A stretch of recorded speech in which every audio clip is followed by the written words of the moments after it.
La formalització del concert social de més de 2.000 places per a persones majors a centres residencials i de dia gestionats per entitats sense ànim de lucre representa un pas més en la implantació d'un model residencial centrat en la persona. Així ho ha destacat la vicepresidenta i consellera d'Igualtat i Polítiques Inclusives, Mònica Oltra, qui ha assistit a l'acte de formalització d'aquest acord amb 40 entitats del sector d'atenció a persones majors titulars de centres residencials i de dia. Oltra ha volgut ressaltar la importància d'aquest acord pel qual les entitats concertades passen a integrar-se en la xarxa pública valenciana de serveis socials. Per aconseguir-ho apostem per una intervenció basada en el projecte personal adequat a cada perfil, però també per la configuració d'un ambient d'habilitat personalitat. L'habitabilitat ha d'estar personalitzada.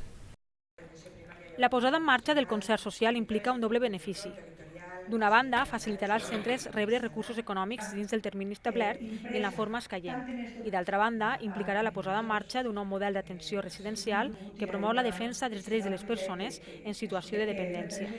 Les noves places concertades apliquen ja la millora de ràtio contemplada en el nou model, que implica una millora del marc normatiu estatal, i passa de 2 auxiliars per cada 9 persones amb un grau 3 de dependència a 2 auxiliars per cada 7, a més de l'acompanyament terapèutic d'un equip format per professionals sanitaris i socials.